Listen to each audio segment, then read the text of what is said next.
우리의 고백인 줄 믿습니다. 학창 시절 테이프 늘어지도록 들었던 찬양 1집 찬양, 지난주에도 그 이름이었고 오늘도 은혜로운 찬양인데요, 우리의 믿음의 고백은 변함없이 우리의 인생에 걸쳐서 진실되게 고백하는 그 고백이 될 터이고, 그 고백 안에서 주님의 은혜가 날로 새롭게 우리 가운데 충만함을 경험하고 증언하시는 저와 여러분들 되었으면 좋겠습니다. 귀한 찬양 감사합니다. 이 주일 아침 각자의 처소에서, 그리고 이곳 예배당에서 주 앞에 예배하시는 모든 성도님들에게 약속하신 하나님의 은혜가 함께 하시기를 예수 그리스도의 이름으로 축복합니다. 한 주간 평안하셨습니까? 담임 목사가 되고 나서 일주일 동안 가장 관심 있게 보는 것은 날씨인 것 같습니다.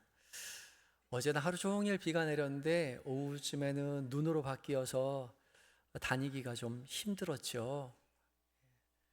다행히도 밤중에는 눈이 그쳤고 아직 새벽에 영하라 그래서 교회 오시기에 불편하지 않을까 걱정을 많이 했는데, 오시는데 불편함은 없으셨습니까? 눈은 다 녹았던가요? 오늘 아직 저는 안 나가봤거든요. 이런 날씨에는 오늘 같은 날 한번 예배를 좀 쉬어도 되지 않을까? 그런 마음이 들기 쉬운 날이죠. 날도 구준데 그냥 오늘은 쉬지 뭐. 그렇지만 그런 마음 다 뒤로 하고 눈이 오나 비가 오나 바람이 부나 한결같이 예배의 자리를 지켜주시는 여러분들에게 참 감사의 마음을 전합니다. 참 감사한 마음이 들어요. 사실 예배에 꾸준히 나오시는 분은 날씨에 큰 변수가 아니죠. 날이 추우면 좀 더 껴입고 오면 되고, 날이 구주면 조금 더 일찍 출발하면 되는 거니까요. 예배 드리고 싶은 날에만 예배 드리는 것이 아니라 예배는 언제나 드리는 거죠. 당연히 드리는 겁니다. 그런데 그렇게 당연히 매주일 예배를 드리다 보면요, 우리가 예배를 드리는 근본적인 이유를 잊을 수도 있습니다. 잊어버리기가 쉬워요. 우리가 매주 이렇게 예배를 드리는 이유는 우리가 성실해서, 우리가 근면해서가 아니라 하나님께서 우리를 예배의 자리로 불러주셨기 때문입니다. 그래서 예배의 시작이 예배로의 부름이지요. 제가 주보를 보면서 항상 가끔씩 예배 순서에 대해서 말씀을 드리는데요, 예배로 하나님께서 부르셔서 우리는 예배의 자리에 나올 수 있는 겁니다. 하나님이 우리를 예배의 자리로 부르시지 않았다면 우리 누구도, 어떤 사람도 이 예배의 자리에 앉아 있을 수 없는 거예요. 그런 이유에서 오늘은 이렇게 인사하며 말씀을 시작했으면 좋겠습니다. 우리 옆 사람에게 이렇게 인사하겠습니다. 하나님이 부르셔서 왔습니다. 우리 모두는 하나님이 불러주셔서 이 자리에 왔습니다. 하나님 부르시지 않았으면 우리 여기에 아무도 앉아 있을 수 없죠. 그렇기 때문에 하나님께서 부르신 그 자리에는 하나님께서 반드시 부르신 이유를 가르쳐 주시는 하나님의 말씀이 있다는 사실을 우리는 잊어서는 안 됩니다. 그래서 저는 오늘 이 예배를 통해서 여러분 각자에게 부르신 이유, 말씀하시는, 들려주시는 하나님의 음성을 들으시는 이 시간이 되었으면 좋겠습니다. 하나님께서 왜 여러분을 이 자리로 부르셨는지, 분명히 하나님은 여러분 각자에게 말씀하실 것입니다. 그런데 정말 중요한 한 가지가 하나 더 있어요. 우리는 종종 들어야 할 말을 듣지 않고 듣고 싶은 말만 듣는다는 거죠. 듣고 싶은 말에만 더 귀를 기울이죠. 그래서 정작 들어야 할 말은 듣지 않은 채 내가 듣고 싶은 말, 기대했던 말이 없다고 실망하고 돌아가기도 하죠. 그러나 예수님은 분명히 말씀하십니다. 듣고 싶은 말을 들으려 하지 말고 들어야 할 하나님의 말씀을 들으라고 말이죠. 오늘 봉독한 복음서의 말씀인 마태복음에도 그런 사람들이 등장합니다. 예수님께 찾아와서 듣고 싶은 말을 확인하려 했던 사람들이요. 예수님은 이 사람들에게 이렇게 물으시죠. 너희가 무엇을 보려고 광야에 나갔더냐? 예수님의 이 물음은 2000년 전 예수님을 찾아갔던 사람들에게만 던져지는 그런 물음이 아닙니다. 오늘 예배의 자리에 찾아온 하나님의 부르심에 응답하여 이 자리에 앉아 있는 우리에게도 여전히 들려지는 질문이죠. 우리는 무엇을 보려고, 무엇을 듣기 위하여 이 예배의 자리에 나온 걸까요? 정말 우리가 들어야 할 것은 무엇이며 보아야 할 것은 무엇일까요? 오늘 말씀을 함께 묵상하며 은혜를 나누려고 합니다. 첫 번째, 예수님께서는 우리가 기다리는 염원하는 하나님의 나라는 우리가 기대한 방식으로 오지 않는다고 말씀을 해주십니다. 함께 읽어봅니다. 시작. 하나님의 나라는 우리가 기대한 방식으로 오지 않는다고 말씀하십니다. 오늘 봉독한 마태복음 11장은 세례 요한의 제자들이 예수님을 찾아오서 한 가지 질문을 하면서 이야기가 시작되죠. 2절과 3절 말씀을 함께 읽어봅니다. 2절과 3절입니다. 시작. 요한이 옥에서 그리스도께서 하신 일을 듣고 제자들을 보내어 예수께 여짜오되 오실 그이가 당신이오니이까 우리가 다른 일을 기다리오리이까. 세례 요한이 옥에 갇힌 후에 예수 그리스도 메시아가 하신 일을 듣고서 제자들을 보내서 예수께 묻습니다. 오실 그이가 당신입니까? 아니면 우리가 다른 일을 기다리오리이까? 오신다는 그분이 당신이 맞습니까? 아니면 우리가 다른 분을 또 기다려야 합니까? 이 말 속에는 오신다는 메시아가 당신이 맞습니까? 혹시 당신이 아닌 건 아닙니까? 그런 의심이 포함되어 있는 그런 물음이죠. 세례 요한과 또 세례 요한을 따랐던 세례 요한의 제자들은 그리스도, 메시아에 대한 열망으로 가득 차 있었습니다. 그렇지만 자기들이 기대하던 방식대로 그리스도가 움직여주지 않자 예수님의 그리스도 되심, 메시아 되심에 대해서 의심하기 시작하죠. 그래서 제자를 시켜서 예수님께 물어보고 있는 겁니다. 우리가 다른 사람을 다시 기다려야 합니까? 이렇게 묻는 요한의 제자들에게 예수님은 책망하지 않고 이렇게 말씀하시죠. 너희가 가서 듣고 보는 것을 요한에게 말하되 눈먼 자가 보고 걷는 사람이 걷고 죽은 자가 살아나고 가난한 자에게 복음이 전파된다. 그렇게 전하라고요. 그리고 나서 예수님은 7절부터 9절까지 무리들을 향해서 이렇게 질문을 이어가십니다. 너희가 무엇을 보려고 광야에 나갔더냐? 바람에 흔들리는 갈대냐? 너희가 무엇을 보려고 나갔더냐? 부드러운 옷을 입은 사람이냐? 너희가 어찌하여 나갔더냐? 선지자들을 보기 위함이냐? 이 세 가지 질문에서 한결같이 등장하는 중요한 헬라어는 무엇을 보려고입니다. 9절에 너희가 어찌하여 나갔더냐라고 번역되어 있지만 헬라어 성경에 보면 똑같이 티 에데인, 무엇을 보려고가 동일하게 반복되어 있습니다. 무엇을 보려고요. 여기서 본다는 것은 단순히 그냥 눈으로 본다는 것을 의미하는 것이 아니죠. 어떤 사물에 대해서 계속적으로 주의 깊게 관찰하고 살펴보는 것을 의미합니다.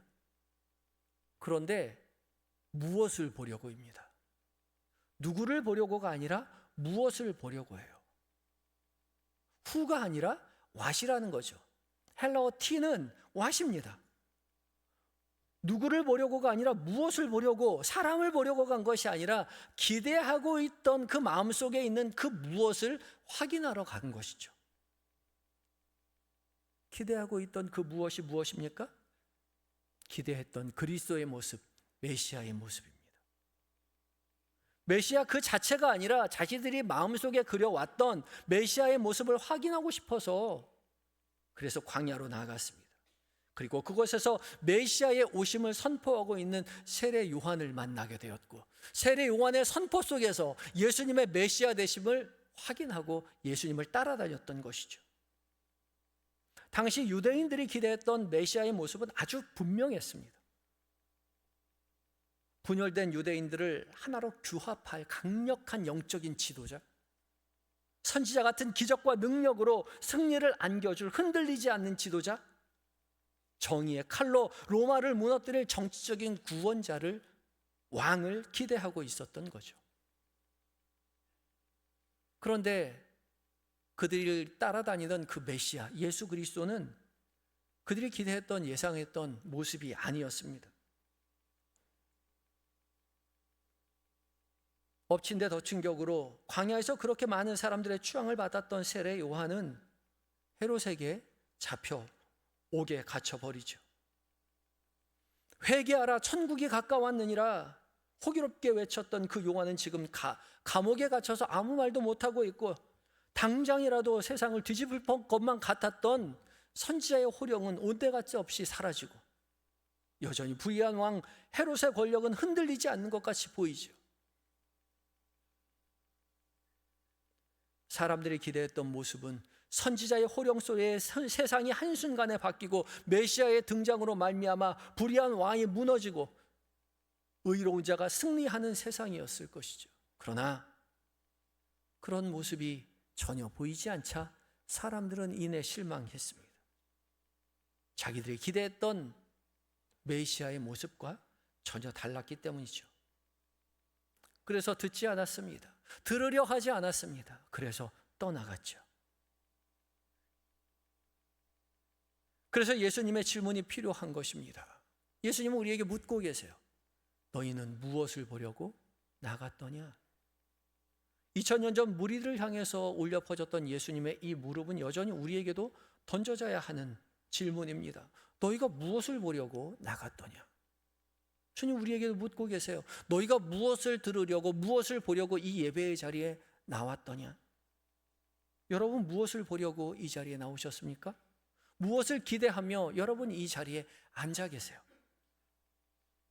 우리 모두는 메시아의 모습을 상상 속에 그리고 있죠.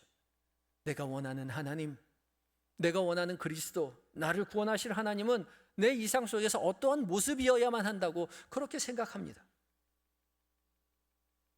그리고 예배당에 와서 내가 기대했던 메시아의 모습과 선포되는 메시아가 동일한지, 기대한 하나님의 모습이 맞는지 확인하죠. 그래서 많은 사람이 실망하고 교회를 떠납니다.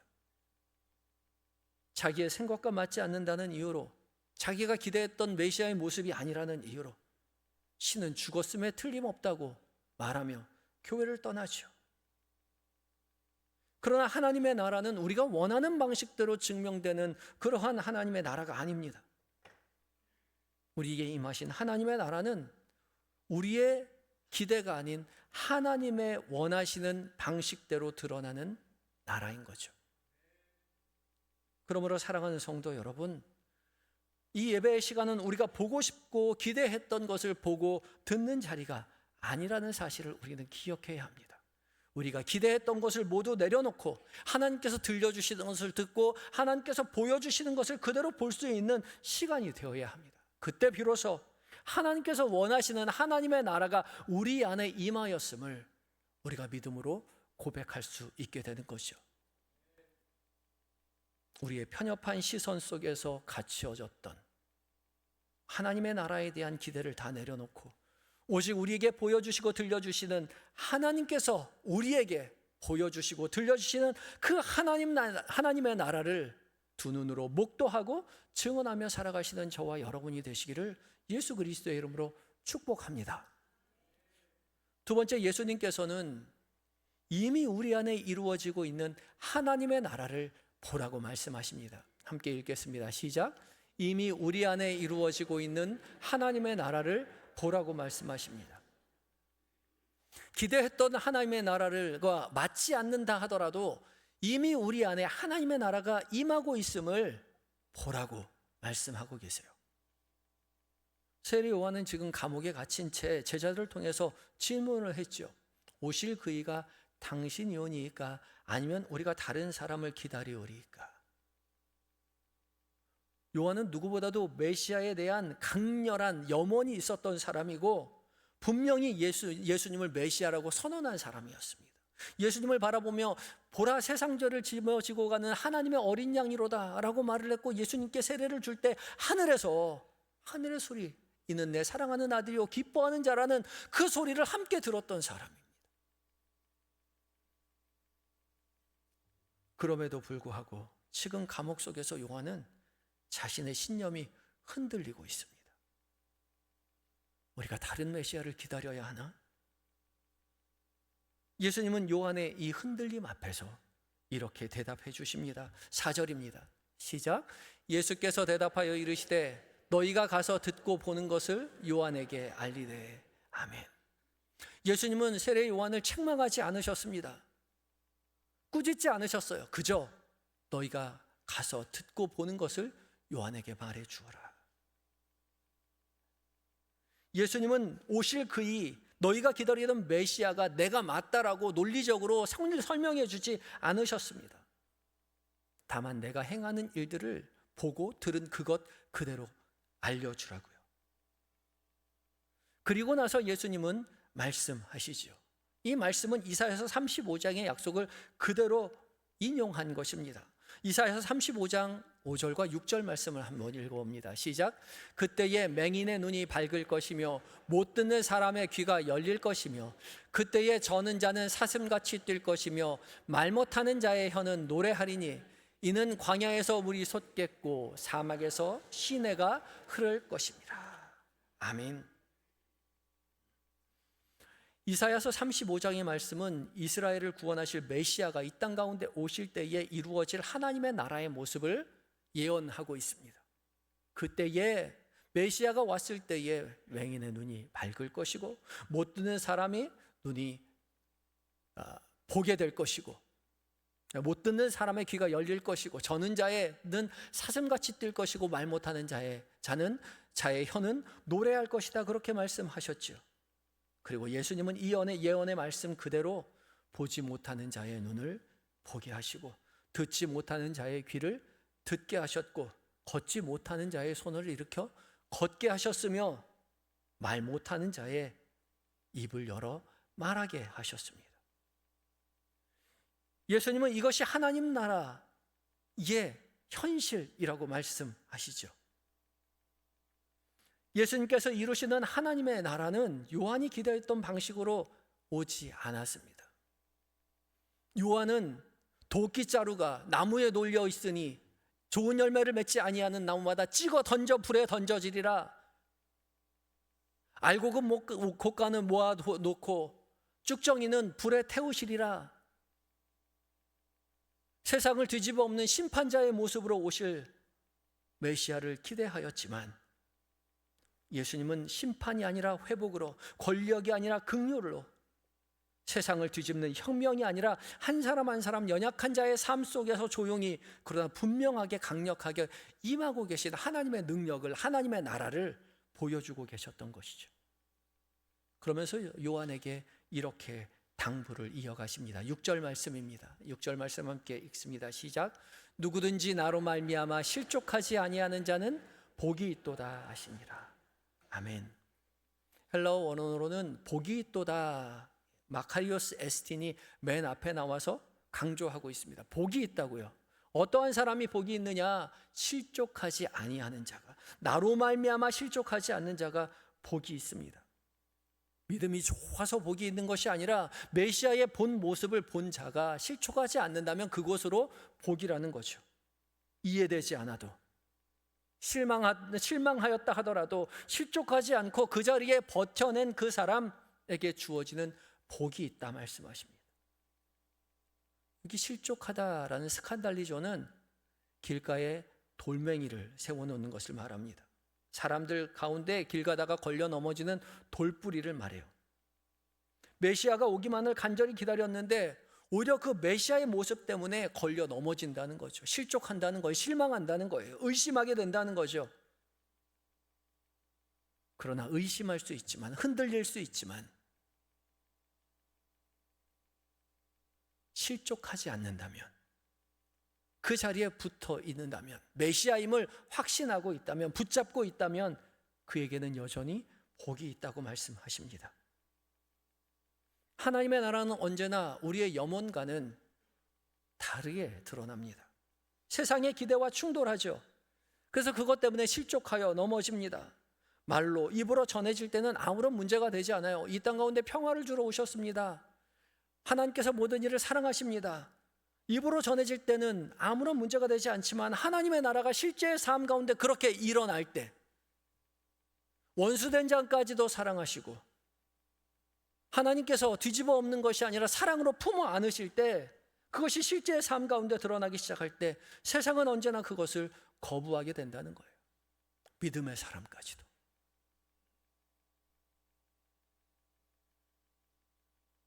요한은 그 덕에 감옥에 갇혀서 참수형을 당했고 예수님은 십자가에 못 박히셨습니다. 그러나 요한을 죽일 수는 있어도 요한이 선포한 하나님의 나라는 멈출 수 없었고, 예수님을 잡아 십자가에 못 박을 수는 있었어도 죽음을 이기고 승리하신 예수님의 부활은 결코 세상이 막을 수가 없었습니다. 그러므로 우리는 잊지 말아야 합니다. 하나님의 나라는 우리가 기대한 대로 오지 않을지도 모르지만, 우리가 실족하지만 않는다면 하나님의 나라는 이미 우리 안에 와 있고 지금도 조용히 그러나 분명하게 세상 가운데 이루어지고 있다는 사실을 깨닫게 될 것이라는 것이죠. 사실 우리는 우리 안에 있는 하나님의 나라를 이미 경험한 사람들입니다. 이미 하나님의 나라가 이미 우리 가운데 임하였음을 경험하였기에 이 예배 자리에 온 사람들이에요. 부르심에 순종하여 온 사람들이지 않아요? 그러나 우리가 기대하는 하나님의 나라가 우리의 모습대로 이루어지지 않을 때 우리는 실족하기 쉽죠. 기도하는 대로 일이 탁탁 풀리고 하는 일마다 성공하고 지원하는 회사마다 취업이 탁탁 되고 보는 시험마다 합격하고 기도하는 대로 병이 다 낫는다면 얼마나 좋을까마는 그렇게 되지 않죠. 저 역시 성도들의 기도 제목을 놓고 기도할 때마다 기도하는 모든 병들이 다 낫기를, 시험 보는 성도들이 다 합격하기를, 취업을 준비하는 모든 성도들이 취업 다 되기를 간절히 염원하며 간절히 기도합니다. 그 마음이 진심이에요. 제가 능력 있는 사자가 되고 싶어서가 아니라 우리 성도들이 그런 하나님을, 역사하시는 하나님을 만났으면 하는 바람에 기도하는 사람들이 더 잘 되기를 간절히 바라며 기도하죠. 그렇지만 한켠으로는 알고 있습니다. 병이 낫지 않을 수도 있다는 사실을, 시험에 낙방할 수도 있다는 사실을, 기도한 대로 되지 않고 취업이 잘 되지 않을 수도 있다는 사실을 잘 알아요. 그럼에도 불구하고 우리는 기도의 끈을 놓치지 않지요. 왜요? 주님이 우리와 함께 계심을 너무나 잘 알고 있기 때문에 그래요. 함께 하시는 그 자리는 무엇이 이루어져서 함께 하시는 것이 아니라 이미 우리의 자리에, 연약한 그 자리에 함께 하시는 하나님이심을 믿음으로 고백하기에 그 기도의 끈을 놓치지 않습니다. 제가 아는 한 집사님이 계신데, 이 집사님의 아버님은 손해 위축증으로 고생하고 계시고 어머니는 뇌종양으로 고생하고 계세요. 부모님이 다 병으로 오랫동안 투병하고 계신데 집사님 역시 많은 질병으로 일상생활하기가 힘드세요. 교회 오시는 게 너무 힘드세요. 그런데도 교회 오셔서 열심으로 기쁨으로 봉사하고 계세요. 하루는 이분이 너무 몸이 안 좋아서 교회 못 오신다는 소식을 듣고 너무 걱정이 돼서 전화를 드리고 싶은데 마음이 무거운 겁니다. 망설이다가 용기를 내서 전화를 드렸어요. 그런데 너무 반갑게 전화를 받으시면서 우시더라고요. 상황이 변한 건 없지만 하나님께서 부족한 자신과 연약한 자신과 함께 하신다는 걸 알기에 아픈 그 고통 가운데서 감사함으로 믿음의 길을 걸어가고 있는 거예요. 함께 감사하며 눈물을 흘리며 전화를 끊고 나서 주님 앞에 감사했습니다. 일이 잘 되어서가 감사한 것이 아니라 일이 내 뜻대로 이루어지지 않는다 하더라도 주님이 함께 하심을 알기에 감사한 거죠. 우리도 다 그렇지 않습니까? 기도한 대로 다 되어서 이 자리에 앉아 있는 게 아니지 않아요? 기도한 대로 되지 않아도 그럼에도 불구하고 연약한 그 자리에 함께 하시는 주님이심을 알기에 이 자리에 앉아서 기도합니다. 너희가 보고 들은 바를 그대로 알려라. 가난한 자에게 전해지는 복음이요. 주저앉아서 더 이상 일어날 힘이 없다고 느낄 때에 주님 우리의 손을 붙잡아 일으켜 세워주시는 주님을 경험했기에 우리가 기도하지 않아요. 더 이상 갈 수 없다라고 눈앞이 캄캄해서 걸을 수 없다고 생각하는 그 자리에 하나님 조그만 빛을 비춰서 한 걸음 걷게 하시는 그 은혜를 우리가 경험했기 때문에 믿음의 길을 걸어가고 있는 거예요.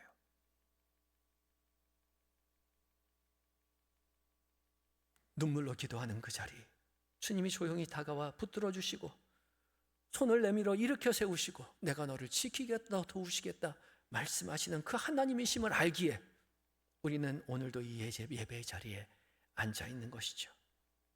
그러하기에 이 모든 일에 우리가 증인입니다.